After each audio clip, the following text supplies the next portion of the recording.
ఇంటిపై అదొక సెంటిమెంట్. దరిద్రం దరియా గయాతో జిగే పిగే యోగే అంటారు ముస్లింస్. అట్లా ఈరోజు నీళ్లు లేవు, ప్రజలు బాధపడతా ఉండే విషయాలు కూడా ఉన్నాయి.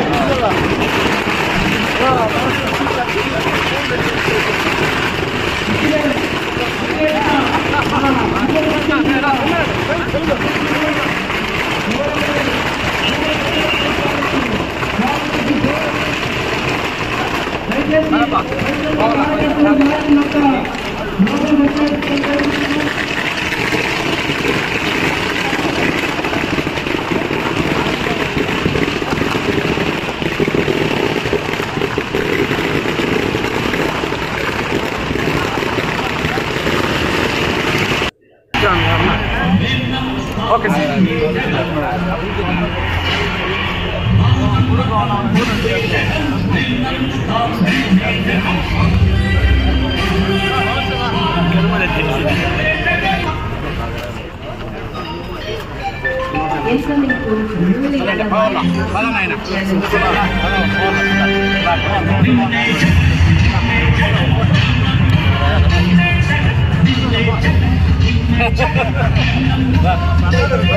పదనైనా కొద్దిగా ప్లీజ్.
తిప్పేసారి గారు కూడా వేదిక నుండి రావాల్సిందిగా కోరుకుంటున్నాం.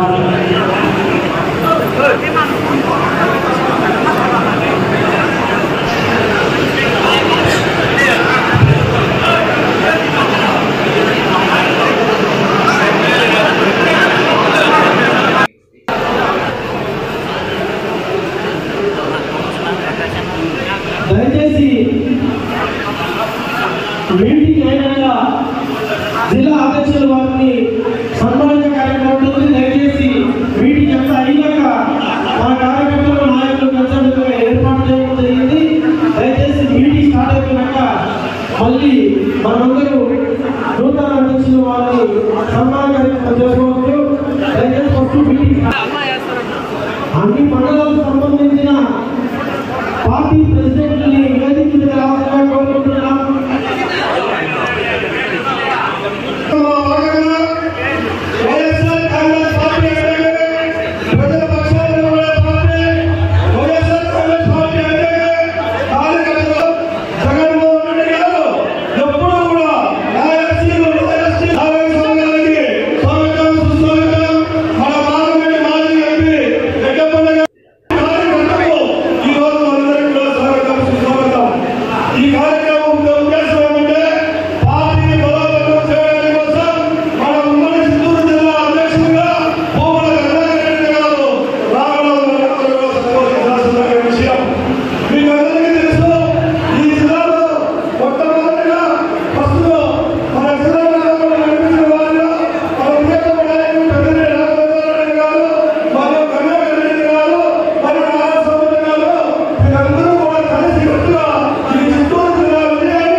సభ్యులు సభాధ్యక్షులు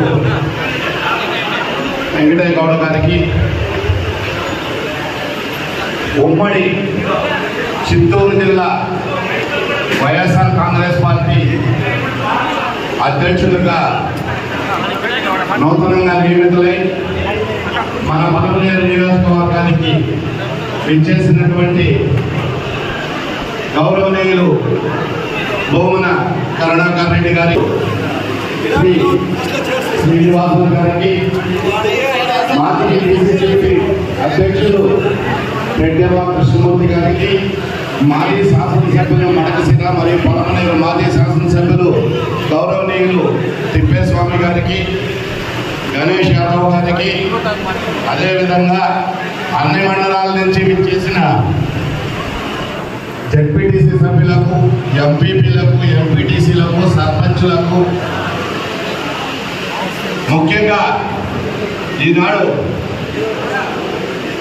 అధికారం లేకపోయిన అందరికీ కూడా పేరు పేరున ధన్యవాదాలు తెలుపుతూ భూమన కరుణాకర్ రెడ్డి గారికి తొలిసారిగా విచ్చేసినందుకు పలమనేరు నియోజకవర్గం తరఫున వారికి మనస్ఫూర్తిగా ఆహ్వానం పలుకుతూ ఈరోజు ఈ కార్యక్రమం తొలిసారిగా సాధారణ ఎన్నికల తర్వాత ఈ సమావేశంలో మనం ఓటెంపాలైనా కూడా చాలా సుదీర్ఘం ఉమ్మడి చిత్తూరు జిల్లా అధ్యక్షులుగా పెద్దలు భూమన కరుణాకర్ రెడ్డి గారు మన పలమనేరు రావడం మన అదృష్టంగా నేను భావిస్తున్నాను.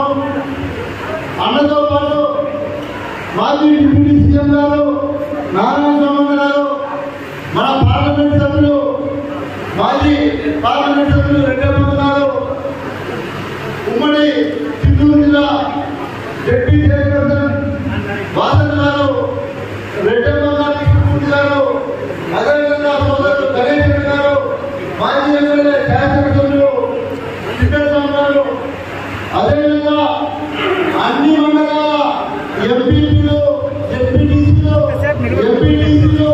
సర్పంచులు, కౌన్సిలర్లు, అదేవిధంగా మున్సిపల్ చైర్పర్సన్ గారు, అదేవిధంగా వేదిక ముందున్నటువంటి వైఎస్ఆర్ కాంగ్రెస్ పార్టీ కుటుంబ సభ్యులు ప్రతి ఒక్కరిని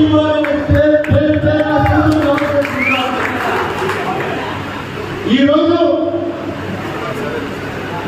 ముఖ్యంగా మనం అందరం కూడా గమనించాల్సింది ఒకటే, దాదాపు మనం రాష్ట్రంలో అధికారం కోల్పోయిన తర్వాత, అంటే మనం ఓడిపోయిన తర్వాత ఓడిపోయినటువంటి ఆ రోజు సాయంత్రం 6 గంటలకు నేను ప్రెస్ మీట్ పెట్టాను.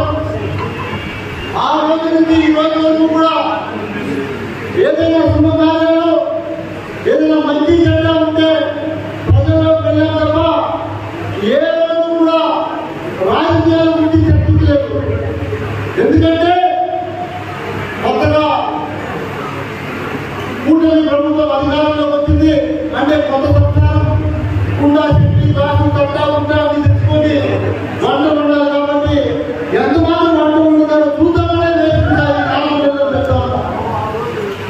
ఈ 4 నెలలు చచ్చిపోయి 5వ నెల కూడా చచ్చిపోతా ఉంది. జూన్ 4వ తేదీకి జనవరి 4 వస్తే 6 నెలలు పూర్తయిపోతుంది. ప్రజలు ఈ రాష్ట్రంలో ప్రజలు ప్రతిదీ గమనిస్తున్నారు. కూటమి ప్రభుత్వం ఎన్నికల్లో ఇచ్చినటువంటి హామీలు కావచ్చు, వాళ్ళు చెప్పినటువంటి మాయమాటలు కావచ్చు, అన్ని నమ్మి ఓట్లేసి ఈరోజు నష్టపోయేది వైఎస్ఆర్ కాంగ్రెస్ పార్టీ కాదు, ఆంధ్ర రాష్ట్ర ప్రజలను కూడా తెలియజేసుకోవాలి. ఎందుకంటే మనం ఓడిపోలేదు, ఈరోజు ప్రజలే ఓడిపోయారు. గుర్తుపెట్టుకోవాల్సిన ప్రజలు. ఎందుకంటే ఆ రోజు జగన్మోహన్ రెడ్డి గారు ప్రతి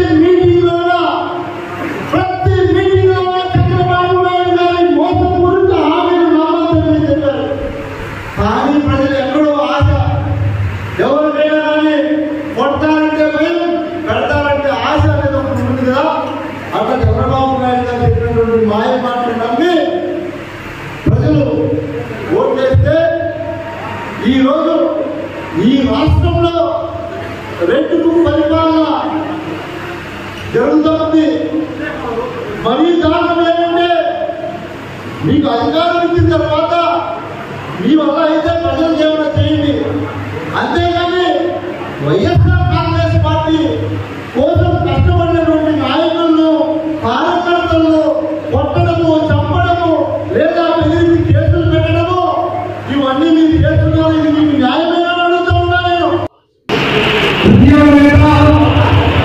రాయలసీమ నీటి కోసం అమరనిష్ఠులు కృషి చేసి రైతాంగానికి తానైతే ఎన్నో తాటి చెప్పినటువంటి పెద్దలు శ్రీ భూమం కరుణాకర్ రెడ్డి గారు, డిప్యూటీ సీఎం నారాయణ గారు, మాజీ పార్లమెంట్ సభ్యులు జగన్పతి గారు, మాజీ శాసనసభ్యులు విక్రమ్ గారు, మున్సిపల్ చైర్మన్ గారు, ఎంపీసీలు, జిల్లా పరిషత్ సభ్యులు, ఎంపీటీసీలు, సర్పంచులు, వైఎస్ఆర్సీపీ కుటుంబ సభ్యులందరికీ కూడా మరియు స్థానిక మాజీ శాసనసభ్యులు వెంకటేశ్వర గారు, మున్సిపల్ కౌన్సిలర్లు, మహిళా మరియు అందరికీ కూడా పేరు పేరున నమస్కరించుకుంటూ మనమందరూ కూడా 2011 ఏళ్ళైతే మన ప్రియతమ నేత స్వర్గీయ రాజశేఖర రెడ్డి గారి సమయంలో వైఎస్ఆర్ కాంగ్రెస్ పార్టీ స్థాపించారు. ఆ రోజు నుండి కూడా ఈ రోజు వరకు పైసా ఆశించకుండా కష్టంతో వైఎస్ఆర్ కాంగ్రెస్ పార్టీకి 2024 వరకు పనిచేసినటువంటి శక్తి ఒక వైఎస్ఆర్ కాంగ్రెస్ పార్టీ కార్యకర్తలకే ఉందని చెప్తున్నాం. మేము తెలియజేస్తున్నాం. ఈ రోజు ఈ కార్యకర్త లేదంటే వైఎస్ఆర్ కాంగ్రెస్ పార్టీ లేదు, జగన్మోహన్ రెడ్డి గారు లేదు, వేదిక మీద మనమందరూ లేదు. కానీ మనమందరూ కూడా ఎన్ని కష్టాలు వచ్చినప్పటికీ, ఎన్ని నష్టాలు పడినప్పటికీ వైఎస్ఆర్ కాంగ్రెస్ పార్టీని, జగన్మోహన్ రెడ్డి గారిని, జిల్లాలో పెద్దాయనటువంటి రామచంద్రారెడ్డి గారిని ఇప్పుడు కర్ణాటక గారి ఆశీస్సులతో ముందుకు సాగుతాం, సాగిస్తాం. మరో వైఎస్ఆర్ కాంగ్రెస్ పార్టీని మీ ఆధ్వర్యంలో, మీ కార్యకర్తల్లో జగన్మోహన్ రెడ్డి గారిని మళ్ళా ముఖ్యమంత్రి చేసుకుంటారని కూడా తెలియజేస్తున్నాం. ముఖ్యంగా మనమందరం కూడా జిల్లాలో మనకు మొట్టమొదటిగా నారాయణ స్వామి గారు వైఎస్ఆర్ కాంగ్రెస్ పార్టీ అధ్యక్షులుగా ఉన్నారు. అటు పిమ్మట మనకు ఇప్పుడు కర్ణాకర్ భారత్ గారు వచ్చారు, ఇప్పుడు కర్ణాకర్ గారు వచ్చారు. వాళ్ళ ఆధ్వర్యంలో మనమందరం కూడా భేదాలు లేకుండా, వర్గాలు లేకుండా, సామాజిక పరంగా, కులపరంగా అందరం కూడా ఐక్యమత్య వైఎస్ఆర్ కాంగ్రెస్ పార్టీ కోసం పనిచేద్దాం. కానీ అన్న ఒకే సూచన మీ ద్వారా జగన్మోహన్ రెడ్డి గారికి తెలియాలి. ముఖ్యంగా వైఎస్ఆర్ కాంగ్రెస్ పార్టీ గండం చేయనటువంటి కార్యక్రమాలను మనం విస్మరించకూడదు. కార్యక్రమాలు ఎవరైతే మనము సాధించుకుంటామో ఆ రోజే వైఎస్ఆర్ కాంగ్రెస్ పార్టీ మంచి భవిష్యత్తు ఉంటుందని కూడా తెలియజేస్తున్నాము. ఈ రోజు సర్పంచ్ కానీ, ఎంపీటీసీ కానీ, గ్రామ సచివాలయంలో కానీ మూడు వేరుగా అనుకుంటున్నా ఒకటి చేసి రాబోయే కాలంలో పంచాయతీరాజ్లో సచివాలయాన్ని కూడా విలీనం చేసి ఆ సర్పంచులకు, ఎంపీటీసీలు కూడా వాళ్ళకి తగిన గౌరవాన్నించి మన పార్టీ ముందుకు రావాల్సినటువంటి అవసరం ఉంది. ఈ రోజు మధ్యలో ఉన్నటువంటి నాయకులు కానీ, స్థానం రాష్ట్రం మీద శాసనసభ్యులు కానీ, కింద స్థాయిలో ఉన్నటువంటి కార్యకర్తని అందుకోలేకపోయారు. అందుకే మనం పార్టీ ఓటమి చెందింది 370 నియోజకవర్గంలో చేస్తున్నాం. ఈ రోజు ప్రభుత్వంలో ఉంటమే ప్రభుత్వం ఉంది. వాళ్ళ అరాచకాలకి, మోసాలకి, సూపర్ని మనమందరం భయపడాల్సిన పని లేదు. ఈ రోజు మన కార్యకర్తలు మనకి ఎంతో పైన దాడికి దిగినా జగన్మోహన్ రెడ్డి గారు ఉండే చెప్తున్నారు. జిల్లాలో రామచంద్రారెడ్డి గారు కానీ, కర్ణాకర్ రెడ్డి గారు కానీ అందరూ మేము ఉన్నామని చెప్పి సెలవిస్తున్నారు. మనమందరం కూడా వీర సైనికులుగా పోరాడాలి. ఎందుకంటే తెలుగుదేశం పార్టీ చేస్తున్నటువంటి అరాచకాన్ని మనం ఆపగలగాలి. ఈ రోజు ఉపాధి హామీలో ఉంది. ఉపాధి హామీ అంటే యంత్రాలతో పని కాదు. ఆ రోజు మనం కూలి వాళ్ళతో వేస్తే ఈ రోజు 300 నిమిషాలు పెట్టుకోమని చేస్తున్నారు. ఇంటికి కొంచెం సరఫరా ప్రోత్సాహం చేస్తున్నారు. ఈ రోజు విస్తృతంగా ఏ విధంగా రాష్ట్రంలో చూస్తాను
పెద్ద రామచంద్రరెడ్డి గారిని ఈ జిల్లా ఉమ్మడి జిల్లా రాష్ట్ర కోఆర్డినేటర్గా మా జిల్లా కోఆర్డినేటర్గా నియమించినందుకు జగన్మోహన్ రెడ్డి గారికి జిల్లా శాసనసభ మాజీ శాసనసభ్యులు మాజీ ముఖ్యమంత్రులు వైఎస్ఆర్ కాంగ్రెస్ పార్టీ శ్రేణులందరికీ కూడా ధన్యవాదాలు తెలుపుకుంటూ మనమందరం ముందు కలిసి సాగుదాం.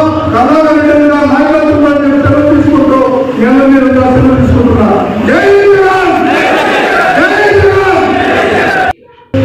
గౌరవనీయులు సంగారెడ్డి గారికి నేటి మన ముఖ్య అతిథి మనందరి శ్రీరామదాసి ఉభయ జిల్లాల అధినేత సాక్షాత్తు వైఎస్ఆర్ కుటుంబానికి సంబంధించి ఎంతో కాలంగా ఈ జిల్లాలో మన మధ్యలో ఉంటూ విద్యార్థి నాయకులుగా ఎదిగింది.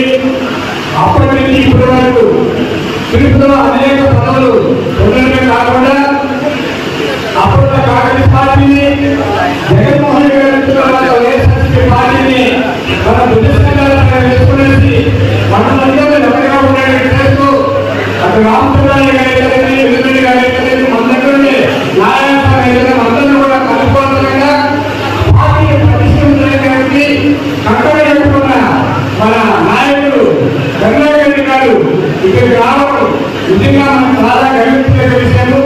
ఎందుకంటే ఆయన పార్టీకి అందరికీ తెలుసు చాలా ప్రణాళికగా అత్యధికతో జగన్మోహన్ రెడ్డి చంద్రబాబు గురించి కూడా అతనే మాట్లాడుతున్నాడు. ఆయన మనకు ఎదురుగా ఉన్నాడు కాబట్టి ఆయన అధికారుల్లో మన పార్టీని పటిష్టం చేయడమే కాకుండా ఒకే ఎన్నికల్లో అన్ని ఎమ్మెల్యేలు గెలిపించి ఆయన చేస్తున్న బాధ్యత మనందరిపైన ఉంది. ఒక విషయం చెప్తాను, జగన్మోహన్ రెడ్డి ఈ రాష్ట్రంలో మగాడంటే ఆయన పెంచడం ఎవరు లేదు. వయసు చట్టంలో ఉన్నట్టు ఆయన ఎప్పుడు ఎగ్రిమెంట్ రాసిందా ఒక కుటుంబంలో హాస్పిటల్ పెరిగిపోవాలా, ఒక పార్టీని పెట్టుకోవాలా, ఆయన సొంతంగా పార్టీని సాధించుకున్నారు. ఎప్పుడైతే కాంగ్రెస్ ప్రజలు తెలియని వాళ్ళు ఎప్పుడైతే జగన్మోహన్ రెడ్డి గారిని తక్కువ చేశారో అప్పుడు సొంతంగా పార్టీ పెట్టి సొంతంగా జెండా పెట్టి సొంతంగా గుర్తు పెట్టి ఎన్నికల్లో వచ్చిన ఒకే ఒక నాయకుడి రాష్ట్రంలో ఆయనే జగన్మోహన్ రెడ్డి గారు. చంద్రబాబుగా వాళ్ళ మామ పార్టీలో వాళ్ళ మామూలు ఎదురుతో సైనికులు వేరే వాళ్ళైతే తెలుగుదేశాన్ని అడుగు తీసుకొని ఆ తెలుగుదేశం చేసి రామారావు కుటుంబీకులు అందరినీ సర్వనాశనం చేసి ఇప్పుడు ఆయన కొడుకు ఈ రాష్ట్రాన్ని పరిపాలించడానికి వస్తున్నారంటే ఈ రాష్ట్ర ప్రజలు సిగ్గు ధర్మం ఉంటే పౌరులు ఉంటే ఎవరైనా చంద్రబాబు నాయుడు ప్రోత్సహించవచ్చు. ఎందుకంటే పుట్టుదారు రాజకీయంలో ఈ దేశంలో బీజేపీ వాళ్ళు ఎంత పుట్టుదారులో అతనికి మించిన పుట్టుదారు ఎవరున్నారు? ఆంధ్రరాష్ట్రంలో చంద్రబాబు నాయుడు ఉన్నారు. ఆయన తర్వాత ఇప్పుడు కూడా ఇంత లేదు. అతను ఇప్పటికే పోరాటం పాటుపడుతున్నాడు, అందరిపైన కేసులు పెడుతున్నాడు. కాబట్టి దాన్ని ఎవరు ప్రతిపాదనగా అమలెక్కలేదు. ఎందుకంటే మన జరిగిన ఎన్నికలు కాదు, అందరికీ తెలుసు. ఎన్నికలు కొన్నేళ్ళు ఉన్నా అది బీజేపీ వాళ్ళు సంబంధించిన తెలుగుదేశం కలిసి భూములన్నీ ఈ విలువలు మార్చేసి కొంతమంది ఉద్యోగస్తులు వాళ్ళు పక్కన పెట్టుకోలేసి కొంతమంది పోలీసులు పక్కన పెట్టుకోలేసి వాళ్ళు నేర్చుకున్న ఓట్లు చెప్తే ప్రజలు ఓట్లు కానే కావు. ప్రజలు ఓట్లే ఖచ్చితంగా జగన్మోహన్ రెడ్డి గెలిచేవాడు. 5 ఏళ్ళు సంపాదన చేసే జగన్మోహన్ రెడ్డి ఎవరు కాకుండా నువ్వు మా ప్రభుత్వం తెలియజేస్తున్నా అంత పెద్ద నాయకత్వం బీమా సంఘాలు ఉపయోగపడేది, మహిళలకు ఉపయోగపడేది, విద్యార్థులకు ఉపయోగపడేది. ఈ రాష్ట్రంలో ప్రజలు విద్యార్థులతో ఉన్నారు. 6 ఆధారాల కంటే వర్షాలు పెడుతున్నాయి, అందరూ మారుతున్నారు. ఈ మహానుభావులు వచ్చినాకనే మనం విజయవాడలో వెళ్ళకపోయింది, ప్రోత్సాహం వెళ్ళకపోయింది. కాబట్టి చంద్రబాబు నాయుడిని మనం నాయకుడు ఎప్పుడు గుర్తించకూడదు. అలాంటి వాళ్ళు కాబట్టి ఇలాంటి వాళ్ళకి వేదికైతే ఒక జగన్మోహన్ రెడ్డి గారు నాయకుడు కాబట్టి నాయకత్వం బీజేపీ ఆయన టికెట్ ఇచ్చారు. నేను నాయకుడు నాకు టికెట్ ఇచ్చారు.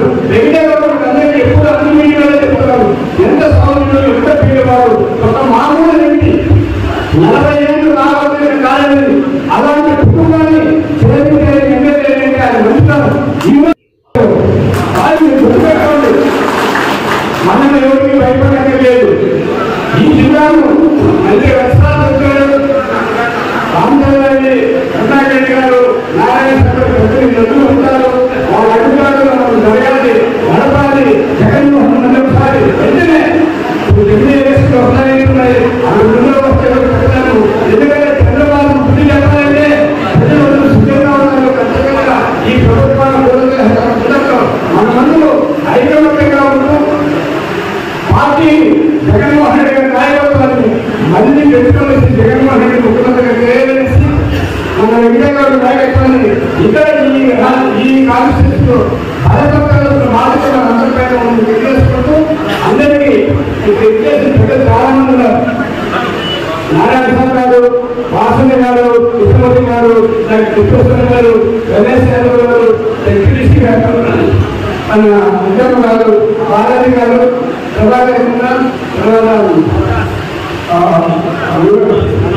యువరాజు గారు, బాలాజీ గారు అందరూ కూడా అందరికీ నా యొక్క తెలియజేసుకుంటూ ముఖ్యంగా పత్రికా లేఖలు ఇంకనైనా దయచేసి అందరినీ కాదు, ఇంకనైనా నిజమైన వార్తలు రాస్తే మీకు అందరికీ ప్రాధాన్యత అందిస్తాము. ఎందుకంటే చంద్రబాబు కాలంలో కొన్ని పేపర్లు అలవాటు తీసి ఎప్పుడు మాత్రమే టీవీలో మాత్రమే పేపర్లు మాత్రమే ఆ అబద్ధాలను రిపీట్ చేయకుండా నిజాలు రాష్ట్రానికి నిజమైన నాయకులు అని బలపడుతున్న ఆలోచన పత్రికలు లేదు, మీడియా తెలియజేసుకుంటూ మీకు ఏదైనా రాష్ట్రంలో ఇబ్బందులు దయచేసి మీకు ఉపయోగపడాలని సందర్శించే పరిష్కారం చేస్తాను. దయచేసి మమ్మల్ని అందరూ కూడా మీరు ఆశీర్వదించారు. ఈ అవకాశం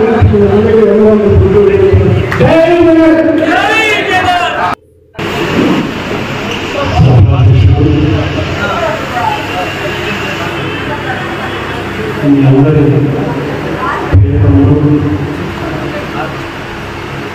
పూర్వ శాసనసభ్యులు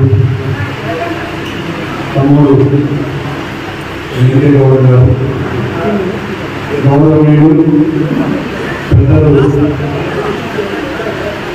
పూర్వ ఉప ముఖ్యమంత్రి నారాయణస్వామి గారు,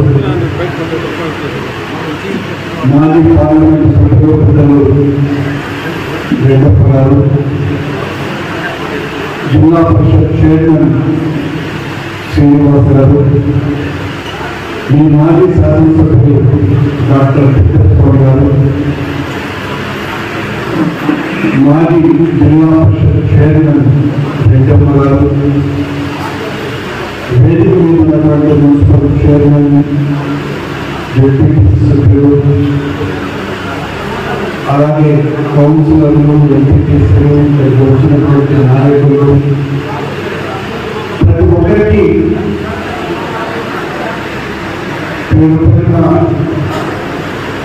వందనాలు తెలియజేస్తున్నాను. జగనన్న నియమించినటువంటి ఒక సైనికుడిగా నేను ఆయన రక్షకులకు మనిషిగా జగనన్న అభిప్రాయాలకు విరుద్ధంగా ఒక్కటంటే ఒక్క పని కూడా చెయ్యాలని మీ నియోజకవర్గంలో తమ్ముడు వెంకయ్యగౌడను మరింత బలోపేతం చేయడం కోసమని పార్టీ ఏదైతే నిర్దేశిస్తుందో ఆ నిర్దేశం చేసిన దానికి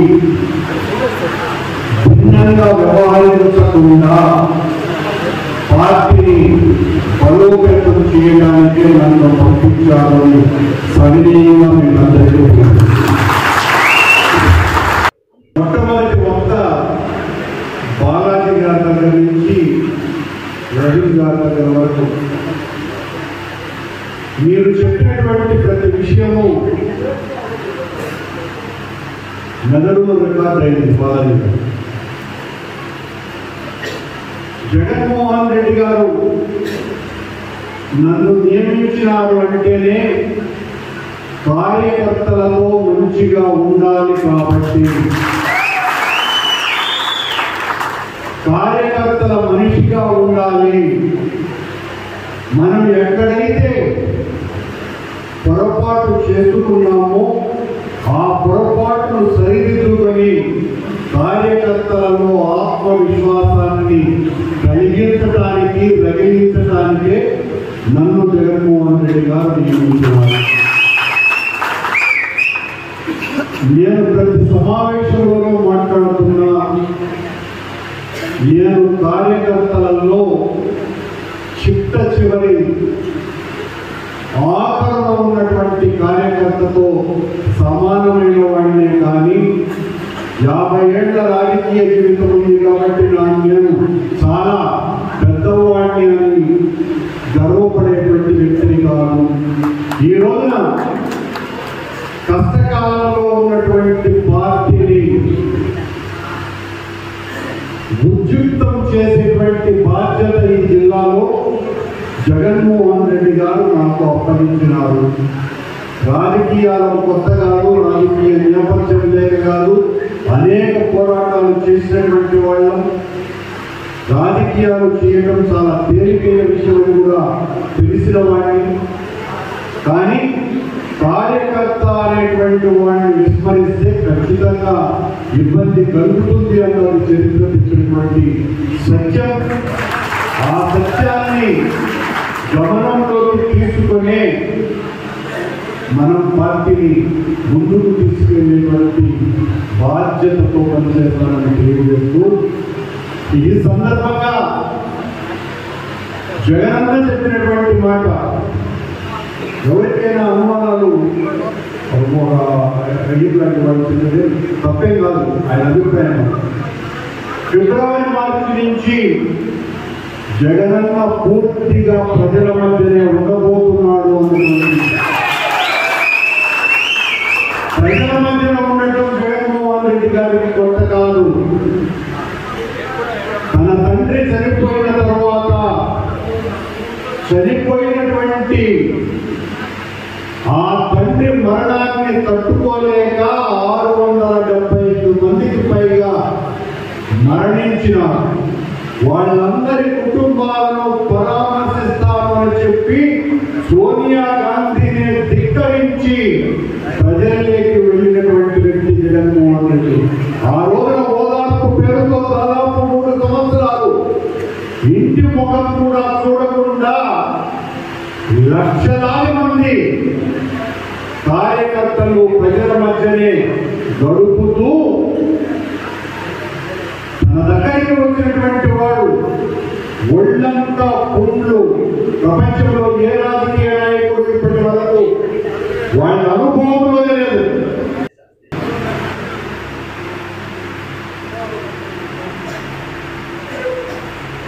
ఒళ్ళంతా పుండ్లు, రసికారుతున్న శరీరం, కుష్టు వ్యాధిగ్రస్తులు, అంతకంటే దుర్భరమైనటువంటి రోగగ్రస్తులందరినీ కూడా ప్రేమతో హక్కున చేర్చుకున్న ఏకైక నాయకుడు మన జగన్మోహన్ రెడ్డి.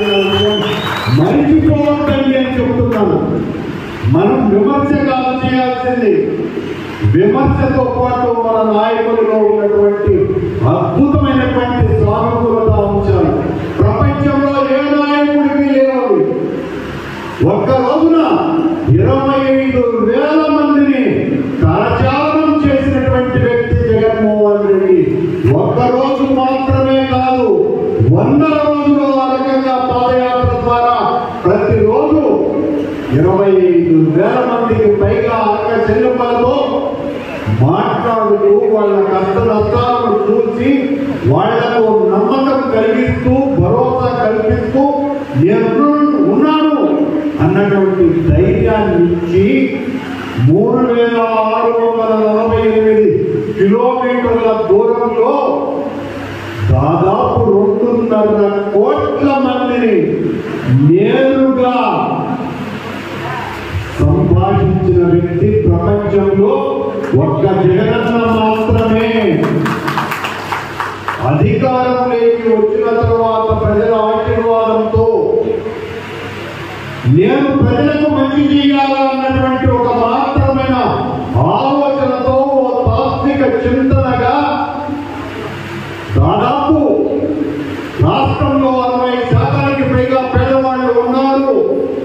ఆ పేదవాళ్ళకందరికీ మేలు చేయాలా, అది నా పార్టీనా కాదా అన్నది నేను చూడను.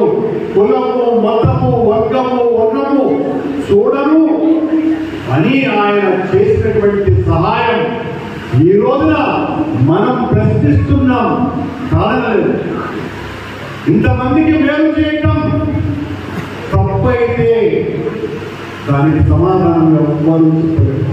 మనకు మాత్రమే మేలు జరగాలి అని అనుకుంటే అది స్వార్థమే అవుతుంది. జగన్మోహన్ రెడ్డి గారు ఆ రకంగా ఆలోచించలేకపోయారు. అది తప్పు అనుకుంటే ఏం చేయగలరు? ప్రతి ఒక్కరి మనస్సులో నేను మంచి చేస్తున్నాను అన్నటువంటి భావన ఆయనకు కలిగింది. ప్రతి ఒక్కరికి మేలు జరిగింది.